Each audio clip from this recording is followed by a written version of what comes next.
दोस्तों, आज हम बात करेंगे डिजिटल रेप क्या होता है, इसमें सजा, नियम, कानून, अधिनियम क्या क्या है। और ऐसे ही और जानकारी के लिए हमारे चैनल को सब्सक्राइब करें।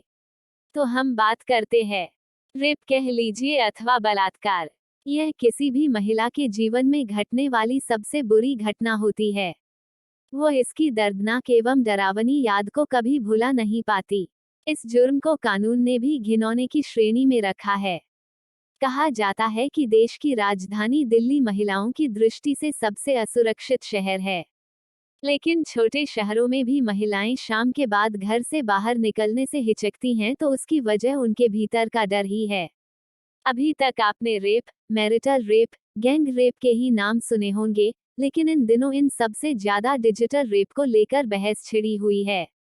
यदि कोई व्यक्ति डिजिटल रेप जैसा शब्द चलन में नहीं आया, को नुकसान पहुंचाने का डर दिखाकर संबंध बनाने की सहमति प्राप्त करता है, तो इसे भी रेप की ही श्रेणी में रखा जाएगा।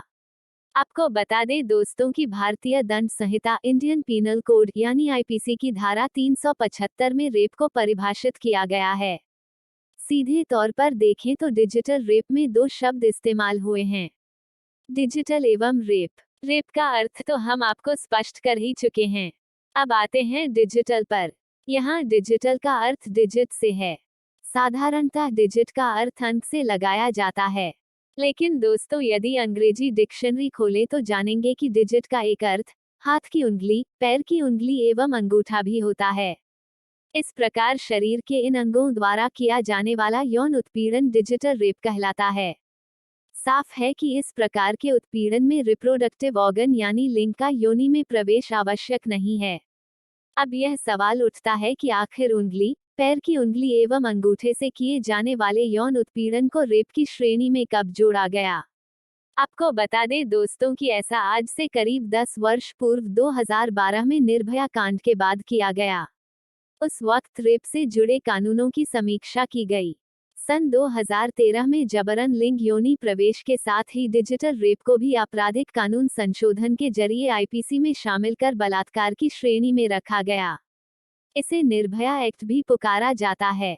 इस प्रकार महिलाओं को यौन उत्पीड़न, यौन अपराधों आदि से और अधिक सुरक्षित करने के लिए बलात्कार यानी रेप की परिभाषा का विस्तार किया गया।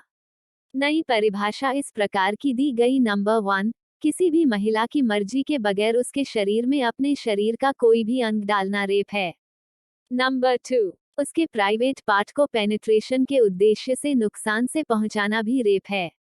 नंबर 3, इसमें ओरल सेक्स को भी रेप की कैटेगरी में रखा गया। अब आपको यह बताते हैं कि डिजिटल रेप शब्द इन दिनों चर्चा में क्यों है, क्यों हर कोई इसका अर्थ समझने समझाने की कवायद में लगा है। दरअसल इस तरह का शब्द भारतीय समाज में इससे पहले बहुत नहीं सुना गया है। हाल ही में नोएडा पुलिस ने एक 81 साल के शख्स को गिरफ्तार किया। मॉरिस राइडर नाम का यह शख्स चित्रकार बताया जाता है एवं मूल रूप से प्रयागराज यानी इलाहाबाद का रहने वाला है।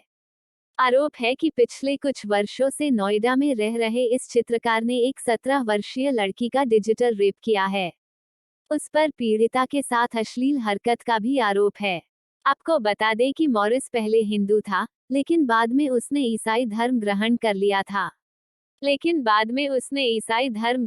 लिया था। आपको बता दें दोस्तों कि पीड़िता आरोपित की लिव इन पार्टनर की एक कर्मचारी की पुत्री है। उसे बेहतर शिक्षा के लिए 2015 में आरोपी एवं उसकी पार्टनर के साथ रहने के लिए भेजा गया था। आईपीसी की धारा 376 रेप के मामले में सजा, धारा 323 स्वेच्छा से चोट पहुंचाना, धारा 506 आपराधिक धमकी एवं पॉक्सो एक्ट की धारा 5 एवं 6 में यौन उत्पीड़न का मामला दर्ज किया है। आप यह जरूर सोच रहे होंगे कि जब डिजिटल रेप बलात्कार की श्रेणी में है तो फिर आरोपित पर पॉक्सो एक्ट की धाराएं भी क्यों लगाई गई हैं। आपको बता दें कि मित्रों की पॉक्सो एक्ट के जरिए नाबालिग बच्चों के प्रति यौन उत्पीड़न, यौन शोषण, पोर्नोग्राफी, छेड़छाड़ जैसे मामलों में कार्रवाई की जाती है।